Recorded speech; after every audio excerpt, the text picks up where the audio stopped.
Ah, ça y est, j'y suis. Bon, bah, bonjour à tous, Cédric, effectivement, de Fly the Nest. Moi, je vais commencer par un petit mot, je vais commencer par remercier Jonathan. Parce que moi, j'avais un petit truc qui me ferait grave kiffer, c'est que si toutes les boîtes pouvaient, quand elles font leur event annuel pour annoncer un peu tout ce qui se passe dans leur actualité, bah, faire un événement entier autour de la culture d'entreprise et autour du sens, et bah, je pense qu'on avancerait vachement plus vite sur ce sujet. Donc, bah, je commence par ça. Merci beaucoup, Jonathan. C'est vraiment trop cool. Euh, Fly the Nest, c'est une boîte qui a 4 ans aujourd'hui et dont la mission, en général, ce qu'on dit, c'est accompagner les entrepreneurs pour réussir un changement d'échelle harmonieux. En fait, ce que ça veut dire là-dedans, il y a un métier qu'on fait qui est d'essayer de comprendre comment fonctionne l'organisation et comment est-ce qu'on peut la designer pour qu'elle ressemble aux gens qui la composent. Et ça, c'est quelque chose qu'on fait depuis 4 ans et c'est quelque chose qu'on a fait avec pas loin de 150 organisations. Ce qui est marrant, c'est que déjà, il y a 4 ans, quand on a commencé, on se rendait compte que ce qui nous portait le plus, l'outil dont on se servait, qui était le plus utilisé, c'était l'outil de la vision. Et puis, petit à petit, on a commencé de plus en plus à nous demander, mais on a vraiment besoin des valeurs. Et donc les valeurs sont arrivées, et récemment, ça fait 1 an et demi, que quasiment toutes les organisations, quand on discute avec elles, nous disent l'outil principal dont on a besoin, c'est la raison d'être. Ce sont les 3 outils sur lesquels on bosse, et on a vraiment vu qu'il y a eu un mouvement de la vision vers les valeurs, vers la raison d'être. Alors, ce mouvement, il est un peu global, et effectivement, bah là, on l'a vu, Meaningful, la troisième partie de la com qui a été faite, bah, clairement, c'est dans l'air. Hein. Je pense qu'on le sait tous, on entend tous parler du sens, on en parle dans les médias, on voit ce qui se passe autour du climat, il n'y a pas de doute, on est en train d'avancer, le sens, c'est un sujet important. Ce qui est quand même vraiment intéressant, c'est que cette problématique-là, elle est en train de devenir importante, non plus que dans le monde du non-profit, mais surtout dans le monde des sociétés commerciales. Et ça, c'est un mouvement vachement intéressant à étudier aujourd'hui, voir ce qui est en train de se passer. Ça commence, je pense, de manière assez forte par les organisations dites ESS, Entreprises sociales et solidaires. On avait Phoenix qui était là juste avant, qui est vraiment complètement dans ce mouvement-là. Alors, c'est assez logique, c'est des organisations qui sont commerciales, for purpose, donc avec une raison d'être, et qui essayent de la pousser. Mais il y en a plein d'autres. J'ai entendu parler de Decathlon, récemment j'ai entendu parler de Michelin. Ils ont mené des projets sur 2 ans pour essayer d'écrire leur raison d'être. Decathlon permettra à chacun d'accéder au sport, et Michelin permettra à chacun d'avancer. J'y reviendrai un petit peu, ça a pris 2 ans, même si ces phrases ont l'air très courtes. Un autre événement qui, moi, m'a énormément marqué, je ne sais pas si vous connaissez BlackRock. BlackRock, c'est la principale société d'investissement au monde aujourd'hui. C'est clairement l'une des plus grosses. Et en fait, le patron, Larry Fink, a sorti une lettre qu'on peut trouver sur Internet. Hein. Vous tapez Larry Fink lettre, vous allez tomber tout de suite dessus, et qui dit que d'ici 10 ans, BlackRock n'investira plus dans des organisations qui n'ont pas une raison d'être, et que cette raison d'être ne dépasse pas la profitabilité en termes de priorité. Et ça, c'est un mouvement qui est assez ouf, hein, qui vient vraiment du monde de la finance et qui annonce, OK, ce qu'il nous faut avant tout, c'est du for purpose. Et puis, j'ai un dernier exemple, moi, qui m'a hyper marqué, même Monsanto s'y met.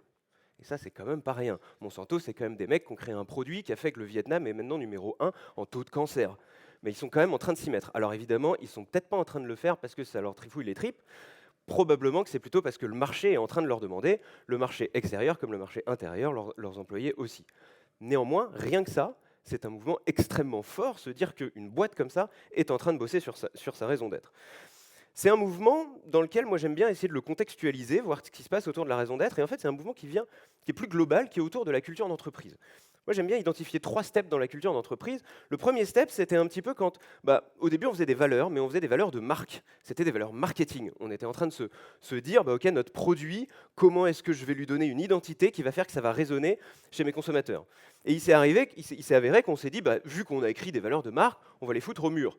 Je pense qu'on connaît tous beaucoup d'organisations qui ont écrit des valeurs au mur, confiance, transparence, et en vrai pas trop. Hein. Bon, la deuxième step, ça a été les RH qui ont dit ça a l'air cool cet outil-là. Moi, je vais le prendre et je vais me mettre à m'en servir, et je vais m'en servir pour l'interne et je vais en faire un truc important. Et en fait, les RH ont bien compris que c'était un outil puissant. C'était un outil puissant de marketing, mais du coup, c'est un outil puissant de marketing interne et en fait de cohérence de toute la chaîne employée. Et donc, ce qu'ont fait les RH, c'est qu'ils ont dit, OK, on va prendre les valeurs, et maintenant, on va essayer de designer nos processus RH, recrutement, onboarding, pour qu'ils ressemblent à notre culture d'entreprise. On avait des exemples sur les talks juste avant, typiquement l'exemple de Bloom, que moi je trouve absolument génial. Comment est-ce qu'on fait pour incarner notre culture, nos valeurs là-dedans. Et la troisième étape qui est en train d'arriver, c'est que maintenant des organisations avec des valeurs et qui s'en servent vraiment, où c'est pas juste du pipeau accroché au mur, il y en a beaucoup. Et du coup, les gens, quand ils viennent nous voir et quand ils veulent trouver un job, bah, il regarde les valeurs, ok, ça marche, moi ça me plaît bien, c'est bien l'atmosphère dans laquelle je veux aller, mais par contre, c'est quoi le sens de la boîte? Et ça, c'est un peu nouveau, particulièrement dans le recrutement, où ça devient hyper important de savoir pourquoi on bosse, alors qu'il y a 40 ans, c'était vraiment pas le cas. Donc du coup, moi, je vois ça un peu, ce mouvement sur la raison d'être, il est en train de s'inscrire dans un mouvement plus global d'évolution de la culture d'entreprise, qui était très polarisé autour des valeurs et qui est en train de se polariser de plus en plus autour de la raison d'être, qui devient un outil que si on n'est pas, il est temps de se poser la question. Alors, comment est-ce qu'on fait pour avancer un petit peu dessus? Déjà, on va commencer par qu'est-ce que c'est, comment est-ce qu'on la trouve, et puis ensuite, on va regarder comment est-ce qu'on peut s'en servir opérationnellement dans le day-to-day. Ça, je pense, c'est le cœur un peu du message que j'ai envie de vous passer. Alors, avant tout, comment est-ce qu'on fait pour trouver la raison d'être de l'organisation? Une chose intéressante à avoir, c'est qu'elle existe déjà. De la même manière que les valeurs, même si elles ne sont pas formalisées, existent déjà dans l'organisation. La raison d'être, elle est au fin fond des tripes de l'entrepreneur. Et ça, c'est marrant, mais elle est obligatoirement là. Il y a une intention quelque part, il y a un start, il y a quelque chose qui a fait que quelqu'un s'est lancé. Jonathan, ça fait 10 ans qu'il fait du recrutement. C'est peut-être pas pour rien. J'imagine qu'il s'est posé cette question, mais probablement qu'il y a quelque chose au fond de lui qui l'anime et qui fait qu'il est arrivé vers là. Des fois, c'est pas conscient, mais néanmoins, rien que se poser la question, on peut trouver que c'est là. C'est aussi le cas chez tout le monde qui bosse dans la boîte. Tout le monde qui bosse là a aussi une raison de rester et qui peut être effectivement liée au sens. La deuxième chose, c'est on peut se servir des valeurs si on les a créées. Les valeurs peuvent être une indication, à partir du moment où on crée une raison d'être, en fait, nos valeurs vont servir cette raison d'être-là. Donc regarder l'ensemble des valeurs qu'on a dans l'organisation peut nous donner une indication, une direction de où nous amène la raison d'être, de ce qu'elle veut dire, de ce qu'elle est. La troisième chose, c'est à quelle question est-ce qu'on répond? Et ça, c'est vachement intéressant. On répond à la question à quoi je sers? Talent.io, ça sert à, il vient de nous dire, je ne la connais plus par cœur, mais et c'est un petit peu ça qu'on essaye de répondre, c'est comment est-ce que je fais pour servir à quelque chose dans la société, comment est-ce que je trouve mon utilité. La raison d'être, d'un point de vue sémantique, c'est quand même assez puissant. Je suis en train de dire que bah, potentiellement, si je fais bien mon job, j'en ai plus de raison d'être. Ça, c'est quand même vraiment intéressant. La raison d'être contient l'autodestruction de la compagnie dans rien que son existence. Et donc, on répond à la question, à quoi est-ce que je sers? Troisième chose, ça dépasse largement le produit. Et ça, c'est une chose intéressante, ça dépasse la proposition de valeur. Ma raison d'être ne sert pas que mon client. Ma raison d'être, elle sert toutes les parties de l'organisation. Donc, quand je suis en train de rechercher ma raison d'être, je peux en train de me dire, OK, cette phrase-là que je suis en train de commencer à imaginer, cette utilité, je sers à, il faut que ça marche pour mes clients, bien sûr, mais il faut que ça marche pour mon équipe. Donc, il faut que ça marche pour toutes les personnes qui bossent dans ma boîte. Il faut que ça marche pour mes partenaires. Il faut que ça marche pour mes fournisseurs. Il faut que ça marche pour mes financeurs. Il faut que ma raison d'être, elle s'applique à l'ensemble de mon écosystème. Elle se doit d'être 360, elle se doit d'être globale. D'où la nécessité de partir en co-construction. Il est assez fondamental de penser la raison d'être et d'essayer de la construire avec tout le monde. Effectivement, à la fin, on va peut-être obtenir un résultat qui sera très simple, donner les moyens à chacun d'avancer pour Michelin. Néanmoins, ce qui est intéressant là-dedans, ce n'est pas juste la phrase qui ressort, c'est le processus. La co-construction va nous permettre d'aller questionner tout le monde et donc d'aller questionner plein de gens dans l'organisation qui sont en contact avec tout cet écosystème-là et de voir eux pourquoi ils bossent. Pourquoi est-ce que la personne qui s'occupe des événements chez moi, et donc qui ne sert pas directement mon client, ou peut-être que si, mais ça dépend, comment est-ce qu'elle sent qu'elle incarne la raison d'être de l'organisation? Celui qui s'occupe de lever des fonds, comment est-ce qu'il sent qu'il incarne l'organisation avec ses fonds, avec ses financeurs? Et pareil pour les partenaires, etc. C'est aussi hyper intéressant parce que c'est beaucoup plus puissant. Essayer d'amener une raison d'être à l'ensemble de son équipe parce qu'on l'a trouvé, bah, tout le monde va se dire « Ok, tiens, il me l'a dit, mais du coup, c'est quoi la question? C'est quoi la raison d'être? Je me pose la question pour la première fois. L'esprit humain est un peu compétitif, donc par nature, tout le monde va se poser les questions, tout le monde va essayer de chercher une réponse, et tout le monde va trouver une réponse différente. Donc on a fait de la totale divergence, alors que quand on fait de la co-construction, on fait de la convergence. Et enfin, la dernière chose, c'est que ce qu'on va écrire sera peut-être pas la plus belle phrase du monde, mais c'est pas grave. Parce que ça va être une phrase probablement à destination de l'interne avant tout. C'est une phrase qui va être probablement riche, qui va être assez longue, et peut-être même qui va avoir plein de petits éléments en plus, on va pouvoir la décorer, on peut même écrire un grand manifeste derrière, ce genre de choses. Ça peut venir avec des convictions, ça peut venir avec des croyances sur le monde, etc. Mais par contre, il va en exister une phrase externe qui sera probablement la version marketing. Je peux vous donner l'exemple pour nous, hein, je vous ai dit au tout début, notre raison d'être à nous, c'est d'accompagner des entrepreneurs et leurs équipes dans un changement d'échelle harmonieux. En vrai, la formulation en interne, c'est accompagner la réalisation des visions individuelles et collectives en accord avec leur environnement. C'est beaucoup plus long, c'est beaucoup plus compliqué, et quand je la balance, tout le monde ne la comprend pas toujours, mais chez nous, en interne, tout le monde la comprend. Et la version externe est beaucoup plus limpide, et elle a évidemment tout autant de sens pour nous. Alors, maintenant que je vous ai dit ça, maintenant qu'on a essayé de la trouver, qu'on a réussi à la trouver, qu'on l'a pré-créée dans la boîte, c'est pas tout, c'est exactement comme la même chose qu'on disait plus tôt, coller les valeurs au mur, ça suffit pas. Ce qu'il faut, c'est qu'on commence à s'en servir et qu'on commence à s'en servir réellement dans le quotidien de la boîte. Comment est-ce qu'on peut s'en servir opérationnellement? Ben là, je vais commencer par présenter une petite chose. Dans une société, dans toute boîte, il y a deux systèmes à piloter. Le système du run et le système du build.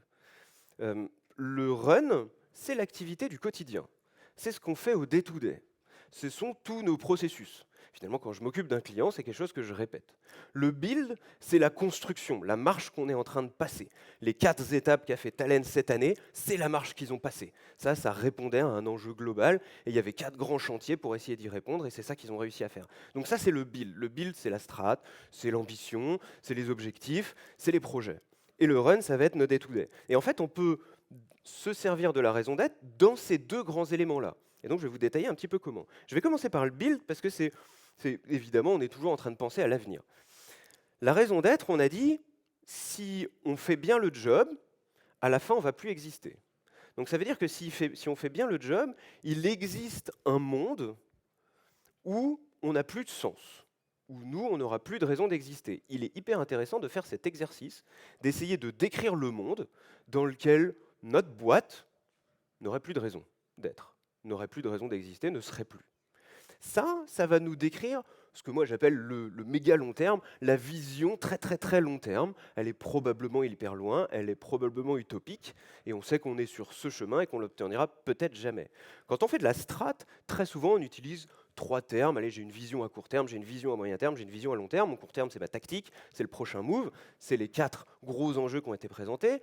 Le moyen terme, c'est plutôt la stratégie, c'est où est-ce qu'on se voit dans 1 an, 2 ans, 3 ans. Et le long terme, c'est un outil d'inspiration, c'est un outil qui génère de la motivation, c'est un outil qui nous lève le matin. Et c'est sa seule utilité, c'est sa seule utilité managériale. Le court terme, on fait de la prio, le moyen terme, on prépare des projets, on anticipe, le long terme, on se fait juste kiffer.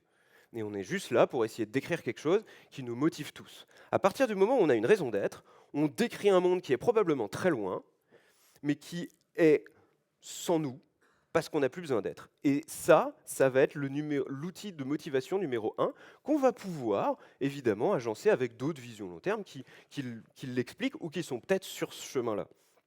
Et ça, du coup, ça va influencer tout ce qui va se passer par la suite, parce que mine de rien, le long terme, c'est l'attracteur. Donc même la strat sert le long terme, et la tactique sert évidemment le long terme. Concrètement, dans le day-to-day, ce qui se passe, qui sert la strat tout le temps, c'est des décisions. Il n'existe pas dans une société de décision non stratégique, finalement. Tout ce qu'on fait a un impact stratégique sur l'organisation. Et du coup, la raison d'être va s'incarner aussi dans toutes les décisions. Chez nous, il n'existe pas une décision qui est prise qu'on ne challenge pas par la raison d'être. On a un outil dans lequel on met toutes les décisions de la boîte, et puis on les challenge toutes. Et la plupart des boîtes qu'on accompagne vont essayer d'aller pousser un peu ces exercices-là, voire essayer de mettre toutes les décisions en harmonie avec la raison d'être. Ça arrive qu'on prenne des décisions qui ne soient pas complètement pour la raison d'être, évidemment, mais si on sait que c'est un coup en 2 bandes ou en 3 bandes, et qu'à la fin on s'y sert. Donc c'est un petit peu ça, dans le build, la manière dont on va pouvoir implémenter la raison d'être et s'en servir au quotidien. Ça va consister à construire une stratégie globale très long terme, et le chemin pour y arriver, décrivant le monde dans lequel on n'a pas de raison d'exister, et toutes les décisions opérationnelles du day-to-day doivent servir ça, doivent servir cette raison d'être. Ça, c'est le build et c'est le pilotage du projet. Le run, là, c'est particulièrement intéressant. Le run, c'est les processus, comme je disais. Le run, c'est l'activité qu'on fait au day-to-day. Il existe dans toute boîte 2 processus cœur centraux. Le premier, c'est le processus client, la chaîne de valeur. Allez, dans un projet SaaS classique, acquisition, onboarding de mon client, acquisition, vente, onboarding de mon client, vie de mon client, churn si j'ai pas de bol, il s'en va, etc. Et le deuxième, c'est le processus employé. C'est à peu près la même chose. Recrutement, onboarding, vie de mon employé, départ. Voilà, j'ai 4 processus principaux sur employé, 4 processus principaux sur un client. Si je suis une boîte type marketplace ou que j'ai une deuxième communauté à gérer, Talent c'est effectivement le cas, 2 communautés, bon, bah, j'ai 2 processus, le processus des clients qui vont venir sur la plateforme, le processus des développeurs qui vont chercher un job. Et c'est effectivement les deux mêmes. La raison d'être doit être un outil pour designer ces processus-là.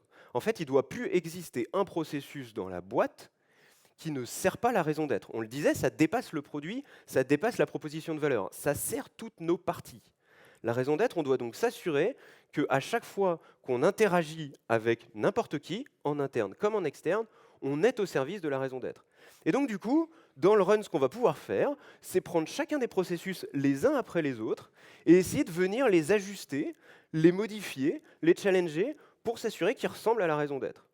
Sur les processus RH, ça a du sens, on sait le faire, d'ailleurs les RH savent le faire, ils savent en général incarner les valeurs dans le processus employé, dans tout ce qui se passe avec un employé dans sa vie dans la boîte. Bah finalement, la raison d'être, c'est un peu une méta-valeur. C'est d'ailleurs pour certains, on va avoir une raison d'être, pour d'autres, cette même raison d'être va être une valeur. Je prends un médecin, il a probablement une raison d'être de prendre soin des gens, et puis il a tout un tas de valeurs. Prendre soin, c'est une valeur de Fly the Nest, c'est pas notre raison d'être. Donc finalement, la raison d'être est un outil comme une valeur, c'est juste qu'elle est un peu méta dans le sens où c'est l'objectif qu'on essaye d'atteindre. Du coup, je vais pouvoir, de la même manière que je l'ai fait avec les valeurs, prendre chacun de mes processus et m'assurer que dans mon recrutement, je sers ma raison d'être. Chez nous, on a modifié complètement notre manière de faire de recrutement parce que on se devait d'accompagner la réalisation des visions individuelles des gens dans le recrutement. C'est-à-dire que si on ne les prenait pas, il fallait qu'on les aide à trouver leur propre vision, leur propre chemin et qu'on les accompagne dedans. C'est quelque chose qu'on fait maintenant. Et ouais, effectivement, ça nous prend un petit peu de temps, mais par contre, ça a un impact délirant sur les candidats, qu'on les prenne ou qu'on ne les prenne pas, et ça sert notre raison d'être, et nous, ça nous rend beaucoup plus heureux, beaucoup plus puissants et beaucoup plus cohérents. Pareil dans l'onboarding, pareil même dans le départ. Mais à la limite, le processus RH, bon, on sait le faire, on a l'habitude de le faire, mais ce qui est vraiment passionnant, c'est quand on commence à le faire avec l'ensemble de nos parties. Nous, on faisait de la vente, comme toutes les boîtes, et puis on faisait de la vente de manière très traditionnelle. D'ailleurs, on est une boîte d'ingénieurs à l'origine, alors du coup, vendre, on ne savait pas faire. Donc on a pris les books sur comment on fait de la vente, et puis on a commencé à appliquer ça. Et puis, à partir du moment où la raison d'être a commencé à être hyper forte dans la boîte, on s'est demandé, ok, mais comment est-ce qu'on fait pour accompagner la réalisation des visions quand on fait de la vente?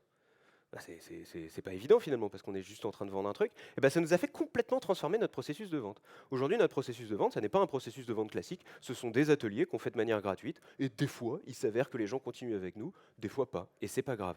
Et en fait, la vente qui était une vraie douleur dans toute l'organisation, à partir du moment où on a commencé à faire ça, c'est devenu hyper simple, hyper naturel pour toute la boîte.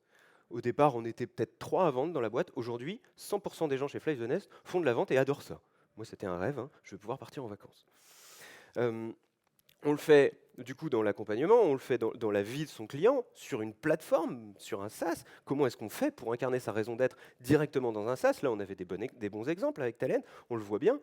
Mais on peut le faire aussi même dans le départ, et puis on peut le faire avec tous les autres partenaires. Comment est-ce que je fais pour incarner ma raison d'être dans mon processus avec mes partenaires pour être sûr qu'eux le font aussi? Et puis, voilà, et après, probablement qu'une fois qu'on a pris l'ensemble des processus et qui sont en accord avec la raison d'être, on va avoir un petit phénomène qui est un peu naturel, qui est un cercle vertueux. C'est que finalement, tous les gens qui bossent avec l'ensemble des parties vont être en capacité de se donner des idées les uns les autres pour enrichir chacun des process. Donc ce qui est génial, c'est que la première fois qu'on se pose la question, on va créer des pratiques, on va inventer des trucs qui vont être un peu originaux, qui vont nous faire sortir aussi de l'ordinaire, qui vont nous différencier. Et à mesure qu'on avance, on va avoir chaque partie de l'organisation qui va être capable de venir se questionner, venir voir ce qui se passe. Qu'est-ce qui se passe chez les RH que je peux appliquer chez mes clients? Qu'est-ce qui se passe chez mes clients que je peux appliquer chez les RH? Voilà, maintenant je pense qu'on a vu à peu près comment est-ce qu'on construit une raison d'être dans un premier temps et comment est-ce qu'on peut derrière l'incarner, la rendre concrète, la rendre puissante dans son organisation. La question qui vient juste après, c'est quand est-ce que je le fais? Et moi j'ai une réponse assez simple là-dessus et je m'arrêterai probablement là-dessus, c'est le plus tôt possible. Finalement, se poser la question de la raison d'être, si on ne l'a pas encore fait, il faut s'y mettre le plus tôt possible. Il n'y a jamais de mauvais moment pour le faire. Évidemment, elle ne va sans doute pas être parfaite la première fois.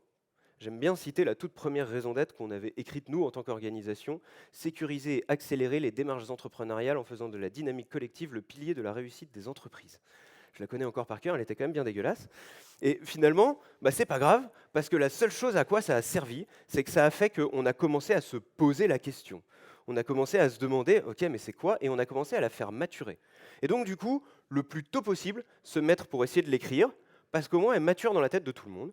Et du coup, quand on se repose la question un peu plus tard, on va écrire quelque chose d'un petit peu mieux. Et ainsi de suite. Et je conclurai là-dessus.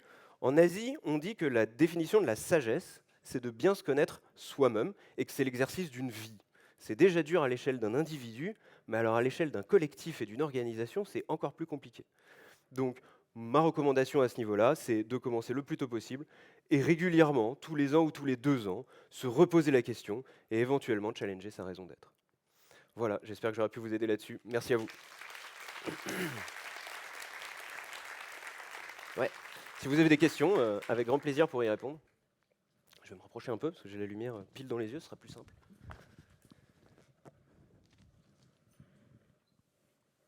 Ouais.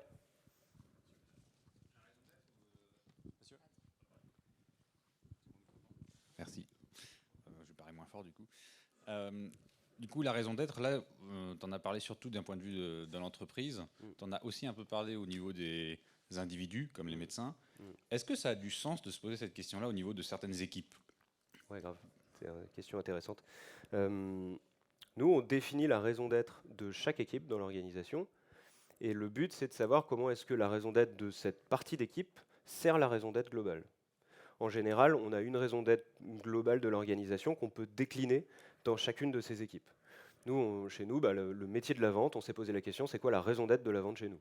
On s'est posé la même question sur la com, on s'est posé la même question sur le RH. Donc non, c'est évident pour deux choses. La première, c'est parce que ça donne du sens de manière plus précise à chacun des acteurs de l'organisation. Il comprend mieux comment, lui, en faisant son job, il sert la raison d'être de son équipe, donc il sert la raison d'être globale. Mais la deuxième raison pour laquelle c'est vachement bien, c'est que c'est une autre occasion de se poser la question, un autre exercice autour de la raison d'être, et qu'en fait, il n'y en a jamais assez, parce que c'est le fait d'en faire beaucoup et de les répéter qui fait qu'on devient meilleur dans la manière de la trouver. Donc pour ces deux raisons-là, go, il faut à tout prix le faire. De la même manière qu'il faut le faire pour toutes les parties de l'organisation, il faut le faire au sein de toutes les équipes. Enfin, c'est vraiment très pertinent de le faire.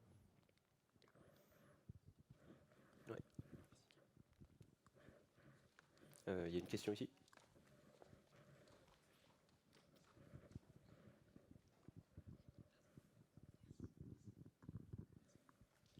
Oui, bonjour, merci Bonjour. pour votre intervention. Moi j'ai une question. Comment vous faites pour faire passer votre message, par exemple, à votre CTO, qui, de façon inconsciente, au fond, a les mêmes valeurs que vous, hein, et veut diffuser le même message, mais des fois, il y a un problème au niveau de la communication.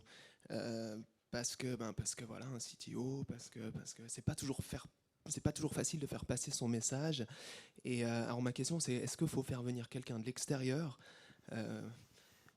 Comment vous voyez ça? Je ne sais pas si c'est nécessaire toujours de faire venir quelqu'un de l'extérieur, ça dépend à quel point est-ce qu'on est à l'aise avec les outils. Je parlais de trois outils dont on s'appuie pour construire un collectif et une organisation, la raison d'être, les valeurs et la vision. En fait, dans ces trois outils-là, on va trouver des solutions à peu près tous les conflits. En fait, ces outils sont des outils de triangularisation. En gros, à partir du moment où on s'est mis d'accord sur une valeur, à partir du moment où on s'est mis d'accord sur la raison d'être, quand on n'est pas d'accord avec quelqu'un, sans ces outils-là, on vient en confrontation. Et donc c'est toujours dur, on vient chiffonner des égos, et c'est assez difficile de venir en parler.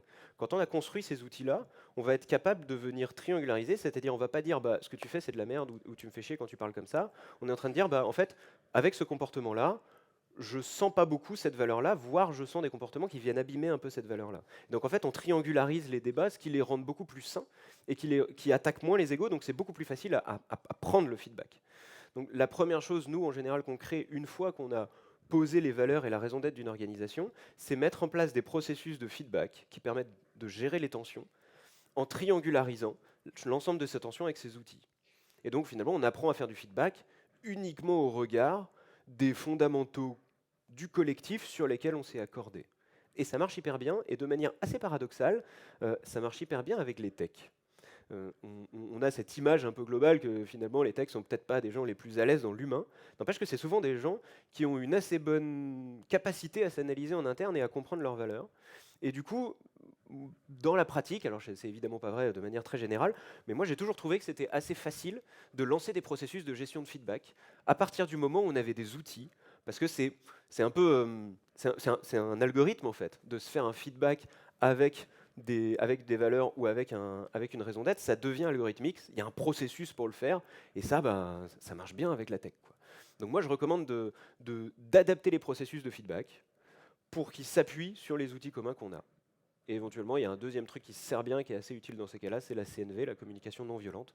On peut mixer les deux, et ça marche assez bien. Communication non violente, qui est un bon moyen pour pouvoir venir exprimer des tensions et les faire se traiter. Je ne sais pas si ça répond à ta question. D'autres questions?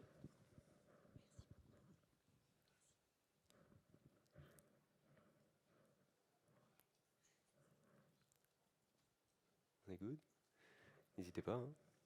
Sur votre orga. Ouais.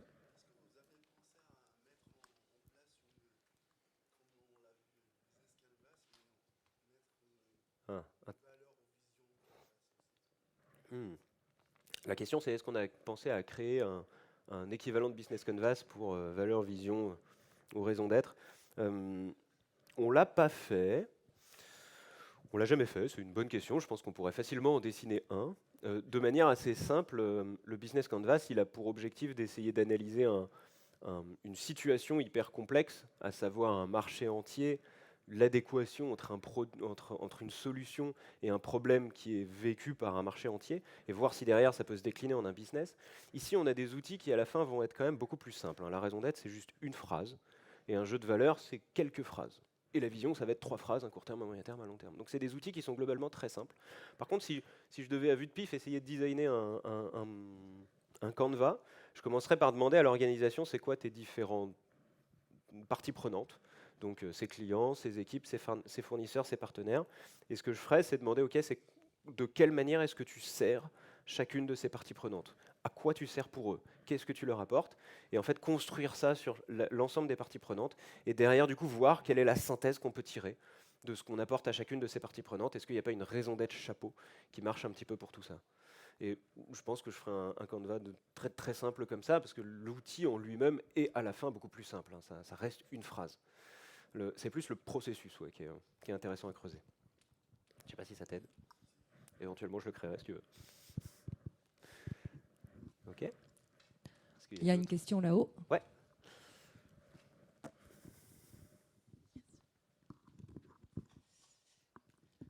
C'est plus pour les parties prenantes Ouais. quant à la réflexion autour de ces sujets, donc sur les 3 outils. Est-ce que vous recommanderiez de travailler par exemple avec les RH qui sont porteurs de ce projet-là? Est-ce que c'est les RH, le top management? Est-ce que c'est plus les cofondateurs qui doivent le porter? Est-ce qu'il y a des recommandations là-dessus pour y réfléchir sur ces 3 outils? Une bonne question. Alors, évidemment qu'il faut bosser avec les founders, hein. Je ne sais plus qui c'est qui le disait, je crois que c'était Jean de Phoenix qui disait l'organisation ressemble à ses fondateurs. C'est vrai, le produit va naturellement ressembler à une partie de ses fondateurs et l'organisation va ressembler à ses fondateurs et ils ont une empreinte très très forte. Et comme je disais, l'intention première, elle est dans les tripes des funders. Donc il faut aller gratter là, il faut évidemment aller chercher là. Par contre, les acteurs majeurs, je pense, dans ce chantier-là, j'en vois à minima 2, les RH et les sales. Tout simplement parce que les sales sont au cœur de la proposition de valeur. Donc ils comprennent ce qu'ils disent en termes de proposition de valeur, mais ils comprennent aussi de manière plus large à quoi ça sert. Et les RH, de la même manière, parce que c'est le deuxième processus cœur, c'est les employés. Donc moi, je crée toujours au minimum des temps hyper longs de réflexion et d'analyse des intentions et de l'impression de service qu'on a du côté des funders, des sales et des RH. Et la deuxième raison, je pense aussi, c'est parce que c'est eux qui vont devoir insuffler l'incarnation. Les RH vont incarner la raison d'être dans l'ensemble du processus employé et ils vont en être le garant, ils vont en être le porteur. Le sales et derrière du coup le customer success va devoir porter la raison d'être dans l'ensemble de la chaîne de vie du client, dans la chaîne de valeur. Et les fondateurs en général ont comme mission d'incarner la raison d'être avec toutes les parties de l'organisation avec qui ils sont en contact tout du long. Si on est dans un fonctionnement très flat, c'est avec tout le monde. Si on est dans un fonctionnement plus hiérarchique, c'est avec un codir. Mais c'est aussi avec l'extérieur, c'est avec les médias, c'est avec ses financeurs, c'est avec les partenaires clés. Donc, ils ont un rôle tout particulier. Si un cofondateur n'incarne pas la raison d'être au quotidien, ça se ressent immédiatement. Donc, ouais, les RH, évidemment, à mettre au cœur du processus, les cofondateurs et les sales à minimum. Ok. Mais dans tous les cas, il faut prendre tout le monde. Hein. C'est idéal, si on a le temps de poser la question à tout le monde, c'est pas pour rien que Michelin et Decathlon, ça a pris 2 ans. Et finalement, c'est pas le résultat qui compte, c'est le processus. Enfin, le résultat comptera demain, mais le processus est de loin le plus important. Une dernière question, peut-être? Yep. Oui. Je vous prête le micro. Bonjour et merci beaucoup Bonjour. de votre Merci. intervention. En fait, moi j'ai une question. Je ne travaille pas du tout dans l'univers de la tech où j'ai le sentiment que ces questions existent, enfin, et sont assez présentes. Comment est-ce qu'on peut faire quand on a une raison d'être très forte, on a le sentiment en tout cas d'en avoir une, qui nous a drivé jusqu'à la création de son projet, et que finalement l'industrie dans laquelle on travaille, enfin le secteur dans lequel on opère et ses acteurs sont encore très éloignés de cette raison d'être. Est-ce qu'il faut renoncer à des clients? Est-ce qu'il faut... Voilà, c'est une question que je me posais. Est-ce qu'il faut renoncer à des clients? C'est chaud. Je travaille dans le secteur de la mode, juste pour... Ok, voilà. ok. En fait, j'ai vu récemment une vidéo sur le leadership qui m'a un peu impressionné, qui me disait finalement le leader au départ, c'est le lone nut. C'est celui qui est debout tout seul et puis qui est un peu en train de danser et puis il a l'air un peu stupide et petit à petit il va être rejoint par d'autres. Particulièrement si on est dans un secteur qu'il n'a jamais fait, ça va être très différenciant de le faire. Ça va être très différenciant pour le marché. Donc moi, dans tous les cas, encore plus, je recommande d'y aller.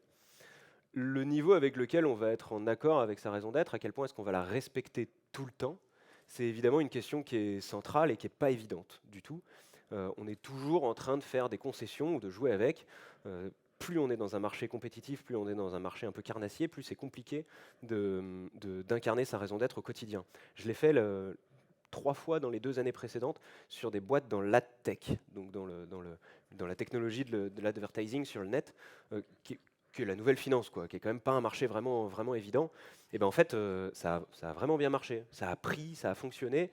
Et ils sont un peu leaders dedans. Ils sont en train de montrer ce truc-là. Et il y en a beaucoup qui se foutent de leur gueule dans leur marché. Mais bon, ils s'accrochent à leur truc. Et il y en a de plus en plus qui suivent. Et ils piquent des employés ou ils piquent des clients dans les gens qui ne le font pas. Donc c'est que ça peut porter ses fruits, quoi. Donc s'accrocher à ses convictions. Et puis après, à chaque fois qu'on a un dilemme, se le poser vraiment. À la limite, la réponse au dilemme n'est peut-être pas le plus important. Ce qui sera important, ce sera la jurisprudence qu'on va créer en répétant régulièrement ces questions-là. Finalement, quel client on a dit non ou quand est-ce que c'est la première fois qu'on a dit non? C'est une bonne question à se poser et voir un petit peu. Donc, je n'ai pas de réponse précise à la question. Je dirais non, il ne faut pas s'en empêcher, il faut bourriner, il faut y aller. Ça va être vraiment cool et ça va être bien différenciant. Par contre, à chaque fois qu'on est devant un dilemme, se poser la question et essayer de créer progressivement la jurisprudence de l'organisation au regard de la raison d'être. Ok, merci beaucoup Cédric. Merci beaucoup. Merci à tous.